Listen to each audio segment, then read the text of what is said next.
In this section, we're talking about collisions and specifically types of collisions, and there are three types of collisions that we're going to talk about: elastic, inelastic, and perfectly inelastic.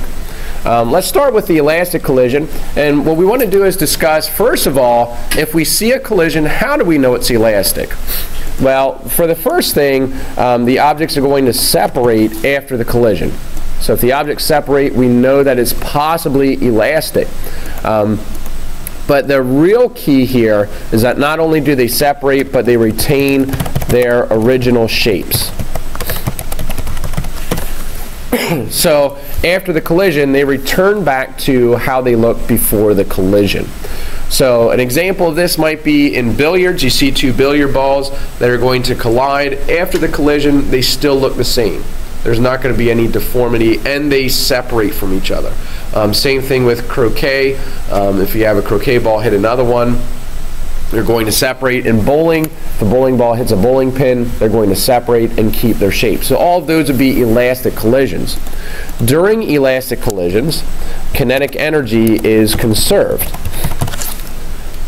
So the kinetic energy in the beginning of the two objects is equal to the total kinetic energy at the end of the two objects. Not only that, but momentum is also conserved.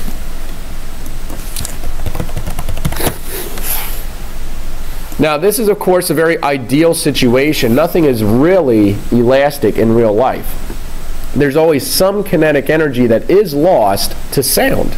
During a collision, there's always some sound given off. But when they retain the original shape, the amount of sound given off is very negligible compared to the amount of kinetic energy that they have, that it is not going to make a difference in our calculations. It might make a difference of 0.001, but is that going to be a big enough difference that our predictions are going to be very far off? The answer is no. So if our answer is off by 0.001 of what it actually was, we have a good enough approximation to assume that it's elastic. Now, how is that different than inelastic?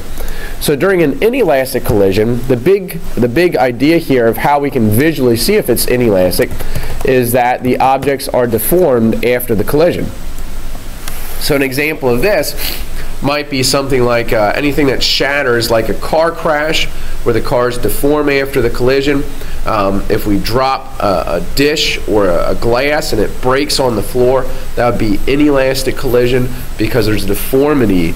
There's going to be a breaking of that object. Now, when it's inelastic, the kinetic energy is lost. And of course, I use that term very loosely. It's not that it's lost perchance, but it's transferred into non-mechanical forms like sound and heat. During inelastic collisions, momentum is also conserved, though. So no matter whether it's elastic or inelastic, momentum is conserved. The big idea mathematically is that kinetic energy is lost. During perfectly inelastic collisions, we have that the main idea of how we would visually see if it's perfectly inelastic is that the objects combine or stick together. They move as one after the collision. So after the collision, they move as one object. An example of this might be if you shoot an arrow into a target. The arrow and the target stick together. It's not that it's a sticky substance, but they stick together. A meteorite hitting a planet, it's going to move as one after that collision. Another example is if you catch a football. You move as one object after you catch that football. Again, it's not that it's a sticky substance, but anytime you catch something, you move together as one object. Now, during perfectly inelastic collisions, not only is kinetic energy lost, but we lose the maximum possible kinetic energy in that type of collision. So we lose the maximum possible amounts of kinetic energy. It's not that we lose all of it, but the most that can be lost is lost when the objects combine together. However, momentum is conserved. Just like for the other two collisions, momentum is always conserved, and that is why no matter what type of collision you see, you automatically want to think about conservation of momentum. Total momentum in the beginning equals a total momentum at the end. So again, we have visually, how do we know what type of collision it is, and what are the mathematical implications?